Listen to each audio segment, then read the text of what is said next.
civil rights movement, the liberation struggle, and on some level I wanted to be involved somewhere. And it just so happens that I ended up at Muhammad's Mosque. But I didn't know anything about literature.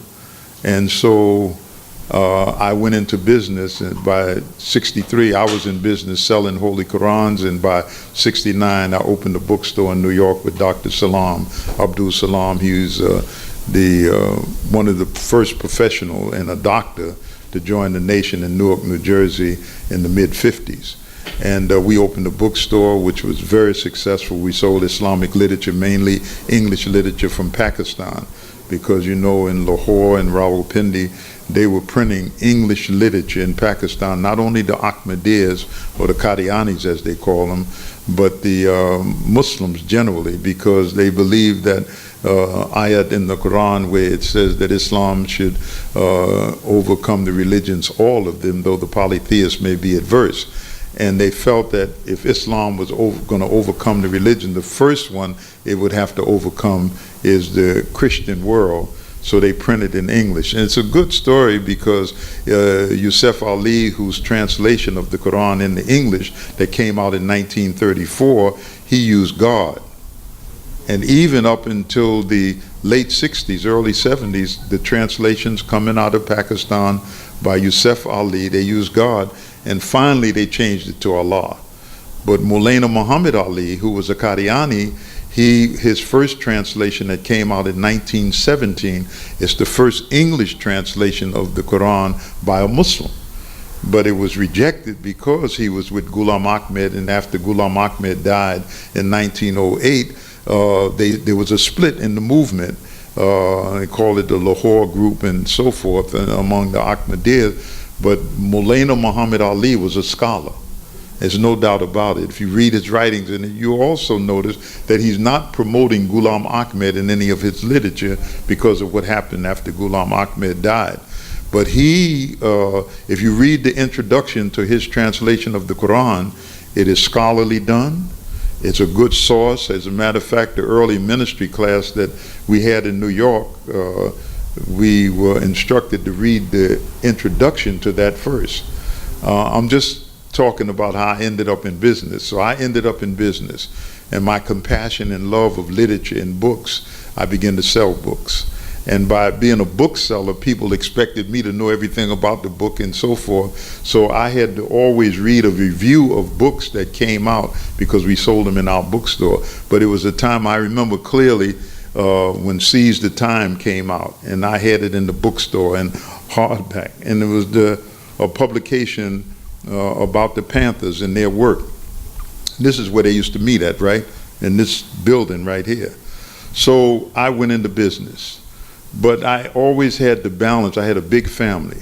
So I had 2 jobs, and I was working in the mosque, and most of the Muslims had 2 jobs. I didn't have a PhD. I was not a professional. So I couldn't lean on that. I had to go to work. I worked at Republic Aviation and other people, but I sold books. And the selling of the books supplemented my income so that I could take care of my family and still function as a Muslim in the mosque. So when the brother invited me, and it was about business, I realized that more Muslims, because the Muslims in America, when 9/11 happened, and the man who was on television was Faisal Abdul Rauf, I knew his father very well. His father ran the mosque in New York on Riverside Drive. That's where most of the Muslims went to get married who were in the nation. And when the transition took place, I encouraged him, before the transition took place, to write a book on marriage in Islam and Bilal. And you'll see in his foreword on the book on Bilal, he refers to one of my good friends, Kareem Abdelaziz. That was the name that the Imam gave me. And I encouraged him to write a book on Bilal, being that the Imam came in talking about the Bilalians. So I went into business. And when my brother invited me, and I've been touring the country, and wherever we go to the Small Business Expo, which is a government operation, I always try to have a side event so I can talk directly to our community about the importance of business. And the reason that the immigrant Muslims can move into communities across America, especially in Southern California, and look at their mosques and their madrasas, their schools. Look at how they look compared to us. We're mainly in storefronts or rebuilt so-and-so. It may be clean and nice, but very few of us have a beautiful mosque built from the ground up with a beautiful madrasa in the school, because we don't have a business community that controls some money, that can put up money to do the same for us. And the Khatib today here, his khutbah was good. You know, it was a little strange for me the way he did it. He actually did a talk and then a short khutbah in Arabic and then the Iqamah, and we went to pray. But he talked on the subject of race. And it's what's happening in the White House and what happened in Charlottesville that brought this to the surface. And I thanked him for bringing it up, because many of the immigrant Muslims are sitting there right in front of you thinking the same way. They were in tonight when we extended an invitation. So some of them may say, I don't want to hear about business, and what are those black Americans going to even tell us about business? See? So because maybe we think that in some cities, especially the Palestinian community, they dominate all of the fish shops now. In St. Louis, there's maybe 50 to 60 fried fish shops. You don't need an MBA to put some fish in a fryer and some French fries and fry and put them on a tray and take some money. But they dominate it in our community. We don't have it. They dominate grocery stores, small grocery stores. The Hispanics call them bodegas in the cities. You don't need a PhD to do that. But they know how to pool their buying power, their resources, and they give money to their religious centers, because that's the way that they hold on to their culture. So I know I'm taking the scenic right, so my brother invited me, and then this tour came up, and Brother Earl, who is a astute brother, he's my assistant, we started going on the tour with him. And we pledged that after we do the Small Business Expo, that we would actually go to our community, come to our community and talk to our people about business. And you don't have to, you know, be a business entrepreneur, you got an MBA and so forth. All you got to do is be sincere. And if you look at the history of Prophet Muhammad, peace be upon him, when the Muslims were being persecuted, the first thing that they had to do is, after the persecution became so bad, they left Mecca, Saudi Arabia. And they went to, the first spot that they went to was Abyssinia, which today is Ethiopia. Here's Saudi Arabia. And I'm on a sacred mission to put a map in every African American home of Africa. And if we can get you to move those Beyonce pictures and Lil Wayne showing his grill that your children got in the room and all of that, and Tupac posters, move them over and put a map of Africa on so when Lil Muhammad get up in the morning, you can say, this is where you came from, and teach him some history. Yes, my brother. When you say the small business, was that yesterday in San Mateo? Yes. Yes, that's exactly right. And we had a workshop there. And the workshop was on business export and doing business abroad. So I'm going to try to go through this. So the Muslims, because of persecution, had to leave. They went to Abyssinia in Africa. And you know the beautiful narration of when the Negress king was asking them about Esau, about Jesus. And he answered with the chapter, what is the 19th chapter of the Quran, Maryam. And he answered the question, and they gave them shelter there. When I was in Ethiopia, I've been there many times. There's an area in Addis Ababa called Mercado, the Mercado Market. There is a huge mosque there.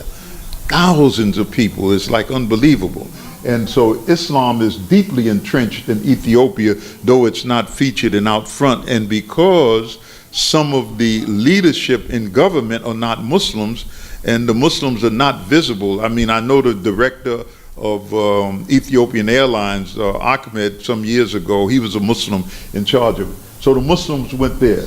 But when they went there, they had to do something. There had to be some business and income. They didn't go there to sit outside the mosque and beg, or go to churches and beg for someone to take care of them. So they entered into commerce. And the Muslims have a history, and I learned this living in West Africa for 12 years, that Muslims are traders. They get involved in business. They buy and sell, just like the sister makes pies and outside and selling them. But that's one level, and then it ratchets up to other levels. Then finally, the Prophet, peace be upon him, he had to leave Mecca. He didn't want to leave Mecca. It'll be like some of us with America. So I brought with me the book called The Case for Separation. Now, you know, those of you who've been around long enough, you know the Honorable Elijah Muhammad preached that.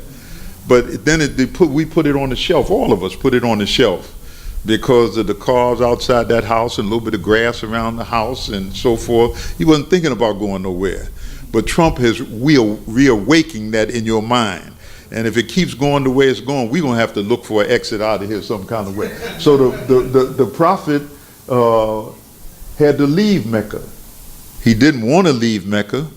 So you know the narration of him going to Yathrib, later becoming Medina, and to becoming the city of the Prophet. But when he got there and they built the first mosque, they had to buy some wood. People weren't around giving stuff away. Somebody had to do something in commerce to make it happen. And with each masjid that was built, they built a madrasa, a school, to educate the babies. Who provided the wood and the mortar and the bricks and so forth and the tablets? Someone had to do that, and it took money to do it. So that's why it's important for us to engage in commerce, because that's the only way you're going to be independent. And you have to see, we're the consumers now. All of the people that spend money in the business, we're spending it with somebody that takes it out of the community. Last night at the mosque, I said to the brothers and sisters who were there that you go to the Chinese shop. In some cities, we got a Chinese chop suey joint in St. Louis that the people actually at lunchtime, there's a line outside. And the Chinese don't want you to eat inside. That's why it's always go, take it out, get out of here. Let me give you this chop suey or egg foo young or whatever you eating, and you get out of here with it. But if you love Chinese food that much, why don't you cook it yourself? They got a monopoly on cooking Chinese food. We just had a discussion. We went to a Mediterranean restaurant today. The food was excellent. But you know who was in the kitchen cooking? Some Mexicans were cooking. So the Arabs that own it trained the Mexicans to cook falafel and hummus and how to make it and so forth, and lentil soup. They cook it, and they're serving Mediterranean food. This is kind of like basic knowledge, but there's some kind of malaise. The word malaise is some kind of sickness when it comes to us and dealing with one another. One of the greatest teachings of the Honorable Elijah Muhammad is a love for yourself. If you hate yourself and you're always at odds, something was taken away from us, and we have to regain it back, and we felt the way to that was through Islam. So the business is important. So where does business start with us? If you're not an architect, and if you're not like Trump's father left him so many millions of dollars to start him off, that's how he got started. It was what they call in America old wealth. We don't have that. We can barely hang on to a house after we die. Our children, either it's going into foreclosure before we die, or after we die, it's in foreclosure. The children leave it, and they start from scratch. There's a malaise here. So the key to it is to control some money. And the money is made on the outside world. I got a map down here, and I hope that when we finish, you would take a map home with you and put it up, because I came up, as I said last night, in the New York public school system. I was a victim of that system, but I have to give the Jews who ran it credit, because they taught us about the world. I learned about the continents, I learned where things were, and it stimulated my interest. And then after hearing Islam and learning about Africa and the Muslim world and what was happening, at least when they said something like the Ukraine, I had enough sense to know where the Ukraine was in Russia, or if they said Uzbekistan. But if you don't know where none of these places are, because you didn't learn it in school, when they talk on television, it's like you don't know what they're talking about, and it doesn't stimulate your interest. But you let them say Mecca on television, you know exactly where Mecca is at, and you can picture it in your mind, or Egypt or something like that. So you got to raise your children to that. But the real business is on the outside. And ask Trump. Most of his business is overseas. That's where he makes his real money. He's not making his money with his hotel. Why you think he's so tight with the Russians and so forth? He's tight with the Russians because it's a business center for him. And in the book that you can go on Amazon and order the book, I'm sorry I don't have a lot of the books. I have books over there, but some of these titles. And there's an important book if you're interested in business. And that's what they don't teach at the Harvard Business School. Now, that book came out in 1983, I believe, or 93. But you can check it. But when I read the book, because I had a business, and I love business because the necessity to have a cash flow with my big family, 5 daughters in college at one time, and my youngest daughter is going to college next week. And so I had a need for money, so that's my passion for business, because in order to take care of my family, and it's important to pay insurance. Muslims, have this belief, some kind of mystical thing that we don't pay insurance, because Allah will take care of it. Yeah, and your brother got to go in his pocket and help him bury you. When you drop dead, his wife is on the phone calling you, he didn't have no insurance. We need $3,000, and that's what it's going to take. Well, maybe we should cremate him, going against what Islam stands for, all because we don't have no cash, okay? So in that book, it says that McCormick is the man who wrote it. He said, when you go to the table, Brother Earl will give you the name if you don't retain it or you don't put it in your phone. He said that international business is where it's at, but most Americans fear international business. It's like the unknown. If I say, come on, let's go to Africa, go on business, you don't know it. It's the unknown to you, and then you hear all kind of rumors and everything. I wish you could take a lesson for the Lebanese. It's a long story that I don't have time to tell, but after World War I, and Pat Buchanan explained this clearly, World War I was not about the Germans. It was about the Ottoman Empire, Turkey, because the Turkish Empire and its power and the fear of the West that this would dominate, because the Muslims went into Europe 2 times, right here under the commander Tariq, and crossed into Spain, and they occupied Spain for 800 years.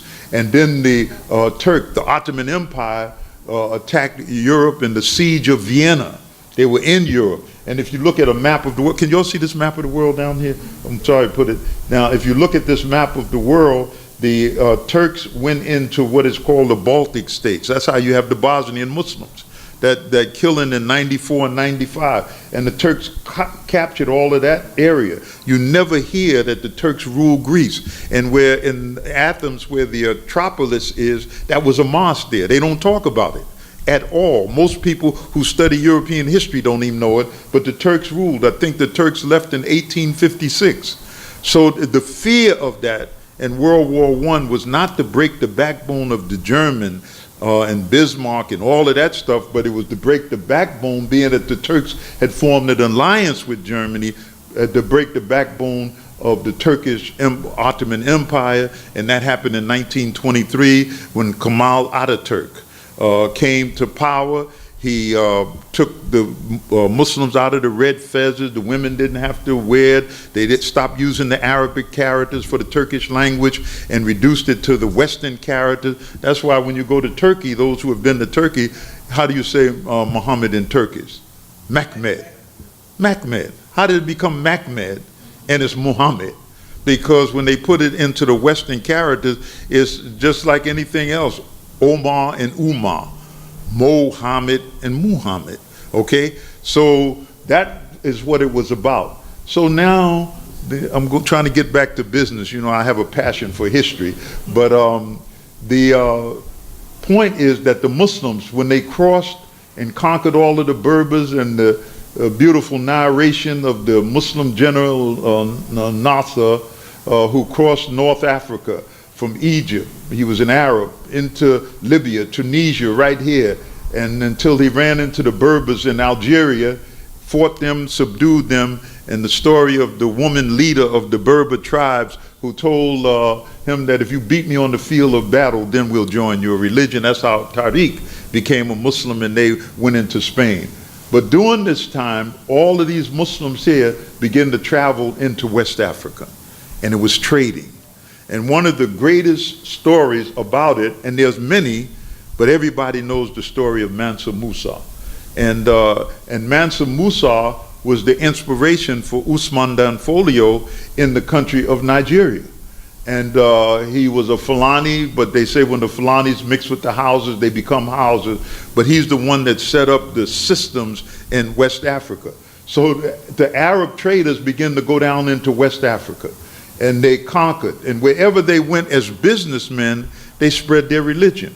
The stories that you have of East Africa, unbelievable stories. I don't have time to tell them, but Ali Missouri, anybody know that name here? Ali Missouri. The Missouri name comes from Oman.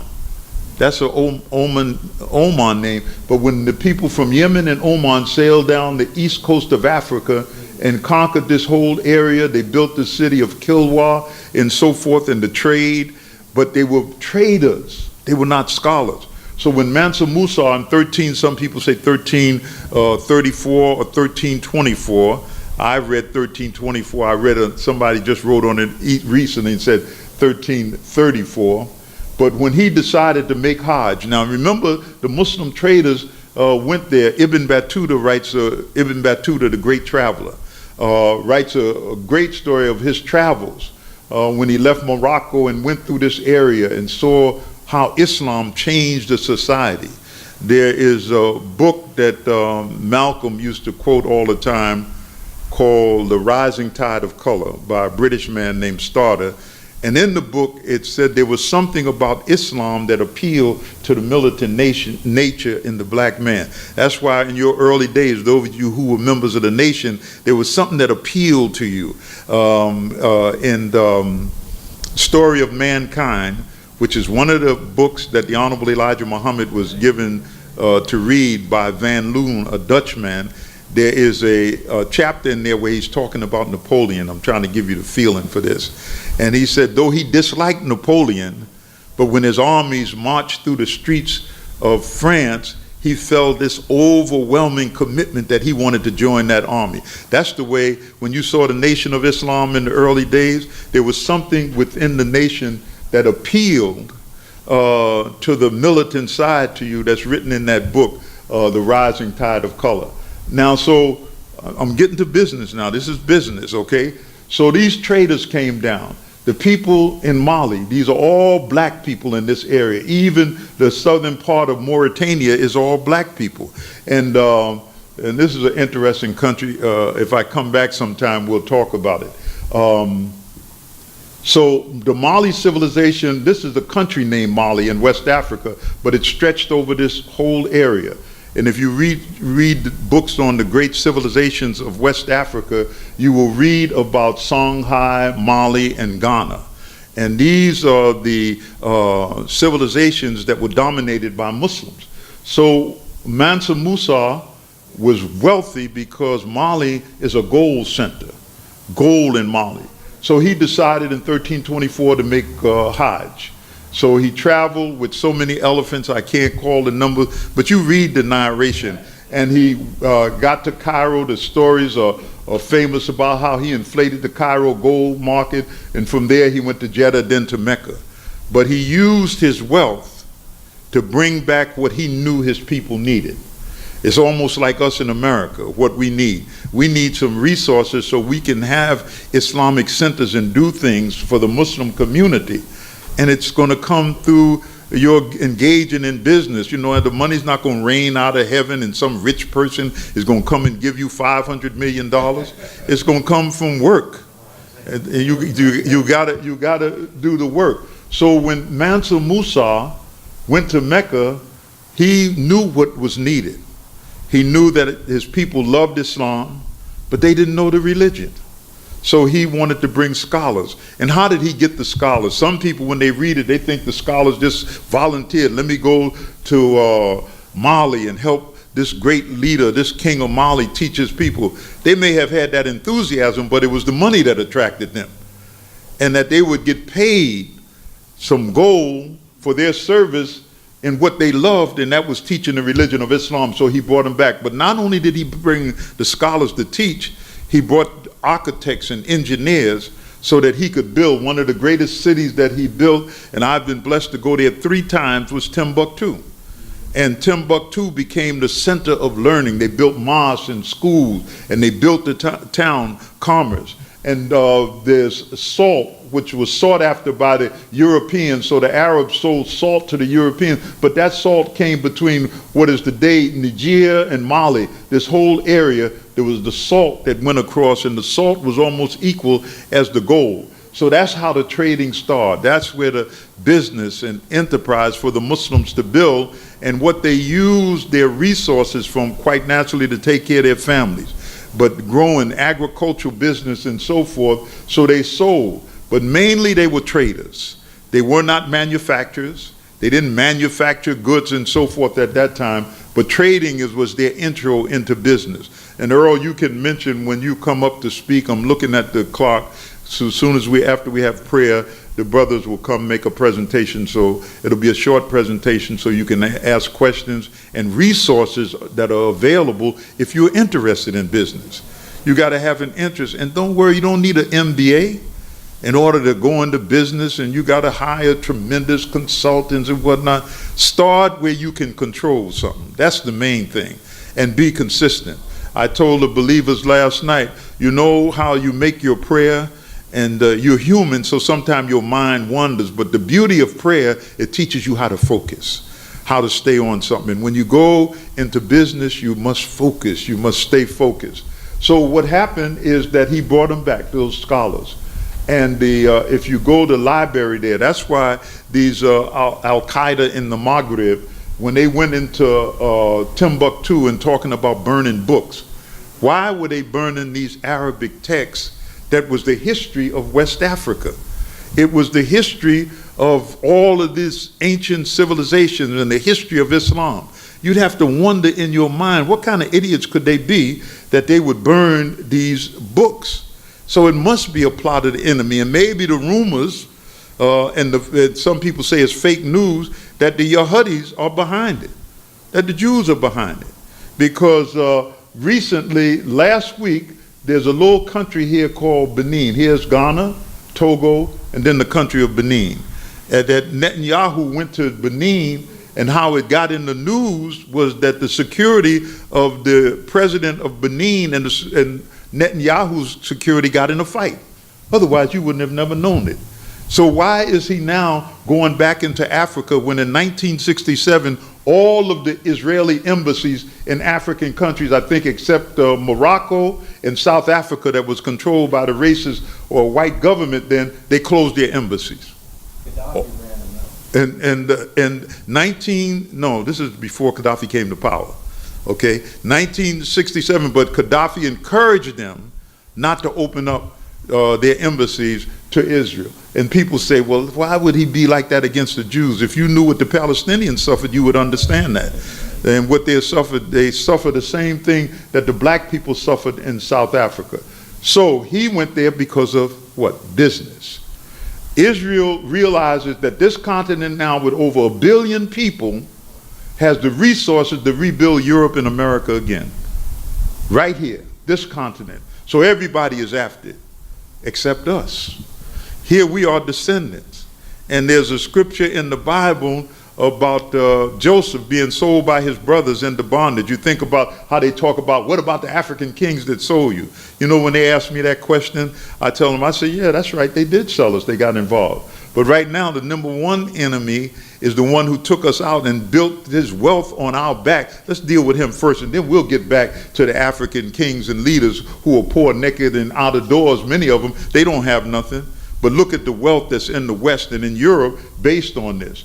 So the point is that this is where there's business opportunities. And the way things are going in America right now, I mean, sometimes I have to break away from the television, and sometimes I'm sick of it, but I know that it's important, the kind of projections that are being made. We live in America.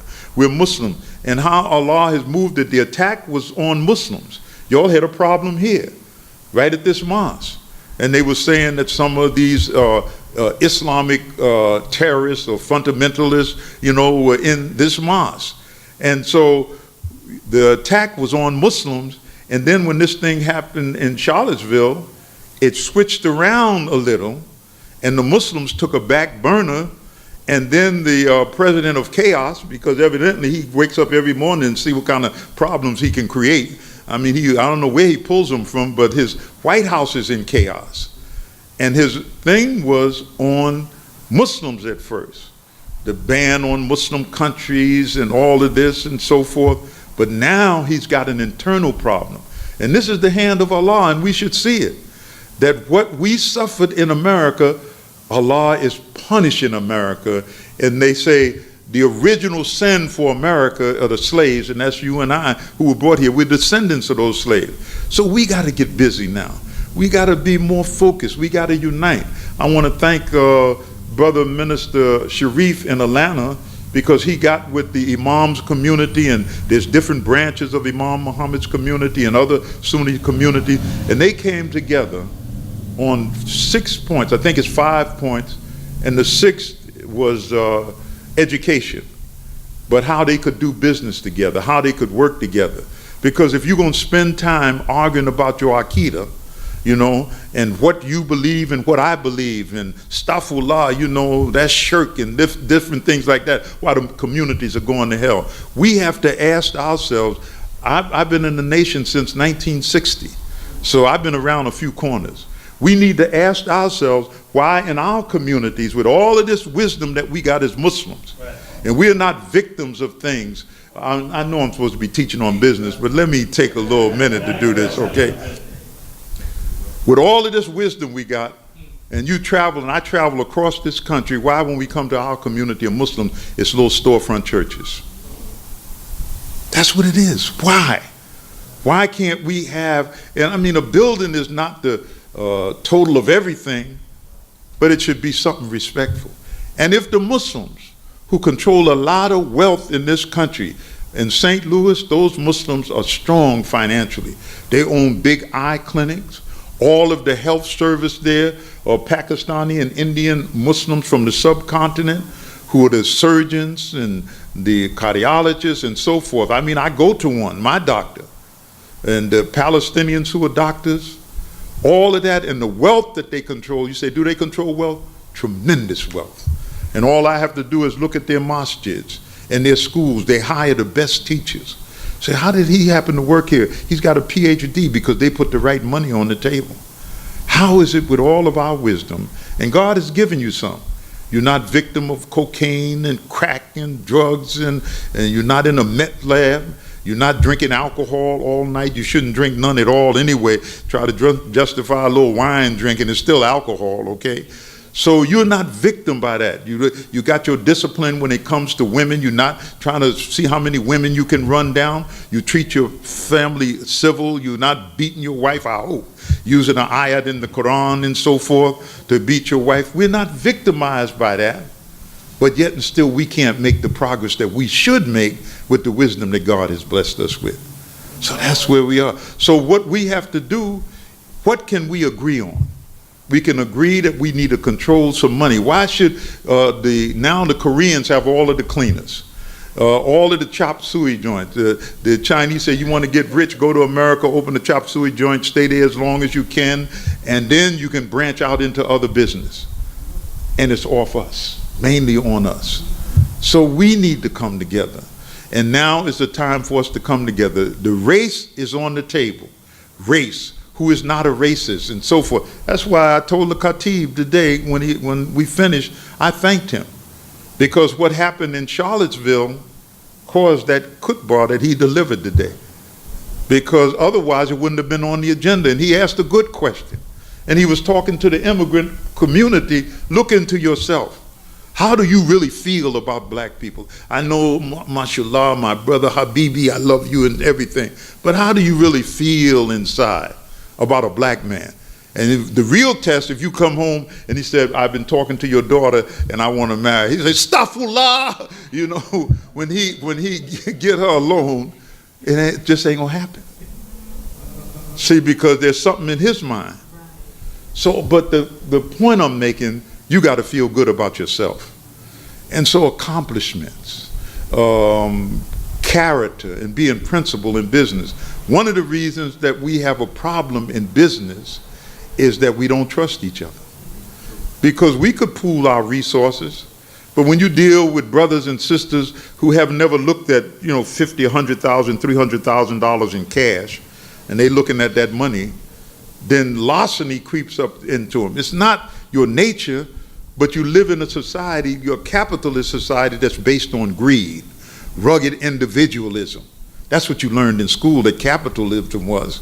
And the words of Michael Douglas in Wall Street, his famous word, greed is good. See? And so, and greed creeps up, you can't do business with one another. So you say, I'm finished with these Negroes, I ain't doing nothing, and that's the way we go. And so therefore, that's the state that we're in right now. Look at how they're taking our communities. Look at the rent and look at what they do. In order to deactivate you as an activist in the struggle for justice, they saddle you with a house maybe in Richmond or Haywood or somewhere outside the city, because you can't live in Oakland or San Francisco because it's too expensive, but you got to work 2 jobs. You can't even focus on no struggle or come into no meeting. You get off one job, you go to the other. So they deactivated you from the struggle. You can't think on the struggle, can't think on business. So we got to make a change as Muslims, and inshallah we can be able to do it. Let me just close out on this, and then prayer comes in 10 minutes. I want my brothers to come up. They're just going to take a few minutes, and Brother Earl and Brother Yusuf has some good information, resources. One thing I want Brother Yusuf to mention is that how many are in business here? Are you in business? Okay. Say if you got an idea for a business overseas. My focus has been on Africa. I know that there's a lot of opportunities in the Caribbean and in South America with its tremendous African population. Brazil has the largest Africans in the diaspora is in Brazil. 200 million people, the Brazilian population, 80 million are Africans of African descent. Many of them, and the power and influence of Islam in those societies, you'd be surprised. I was in Venezuela. I went down to give congratulations to Hugo Chavez, and I was downtown Caracas. I got in a cab, I was by myself, and I rolled by a mosque, a huge mosque, and I had the cab driver to stop. But nobody even thinks about Islam there. Fidel Castro allowed the Saudis to build a mosque downtown Havana. One of our brothers went down there. When I was in Cuba, it wasn't up, but a beautiful mosque. This is the power of Islam spreading. And as Islam spreads, it not only spreads in terms of the faith, but it's business. In the book called Tribes, there's a paragraph in there, and I could never forget it, because there were some Muslims, in Singapore, right down here at the tip of the Malaysian peninsula, is dominated by Chinese, but there's a lot of Muslims there. And when I was in Singapore, I was surprised. They print English literature because the Muslims there speak English. So there was a man in Singapore that wanted to buy some things from Afghanistan, but the trader, the middleman, was a Yahudi. And the man told him, he said, well, these people, they like to buy things from people with Muslim names. They like to buy from their own people. And you know what the Jew told him? He said, well, I got a few Muslim names I can give you for them. See? That's the way they are. This is where business is at. Business turns the wheels of the world. The oil from the Middle East. Now, Allah blessed them with this oil now.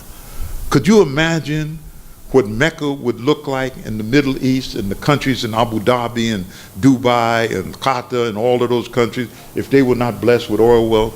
That's the blessing of Allah. That's the blessing of Allah to the Muslim world, where they can have millions and billions of dollars to print literature and Qurans and open schools and teach the faith. If they didn't have that oil wealth, they could do none of that.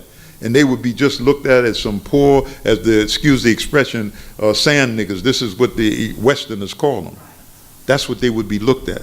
But because of the power of that wealth that they have, it has opened doors. Ali Dangote, and you may look at television at night and you hear this name, the Dangote Group. Anybody heard that name on television? CNN, he advertises on CNN. His name is Ali Dobra, who's the Turkish brother, Ali Dangote. He's a Hausa from northern Nigeria, He's worth $17 billion, the richest man in Africa. I don't know where he's on the scale of billionaires in the world. And I just read this morning that he's going to invest $500 million. Is that the amount, Earl? Was it 500 million or 50 billion, excuse me, that he's going to invest outside of Africa? And I know that his target is America by those ads he runs on television. Well, where are we in that equation? And he has to have a level of consciousness that we could probably give him if he knows about our plight and know what we want to do with business. But you got to open those doors. You know, they're not going to open for you. Ain't no magic wand going to wave and he going to be sitting behind his desk. I think I'm going to help the black Americans. It ain't going to happen. You got to be on the radar. You got to be in the mix. And that's where it's at. So I'm going to let the brothers, we got about 10 minutes, brothers, before the call to prayer. Brother Yusuf, you want to come up? Brother Yusuf is the brother that started me on it, and I thank Allah for him. And if I can encourage Muslims to look at business, to do some things that will help them to develop businesses that can help them with their family and then eventually be in a position to help with their community. This is Brother Yusuf Muhammad from Houston, Texas. Thank you, my brother. Assalamu alaikum. I don't have much time, so I'm going to get right to it. My name is Yusuf Muhammad. I'm from Houston, Texas, and I'm a certified business consultant with the organization called SCORE, which is a resource partner of the SBA. How many of us are familiar with SCORE? Good. I'm also on the export outreach team for the SBA's International Office of International Trade and the International Trade Administration. So I want to start with some facts. I have just a little time, so I want to cover some information.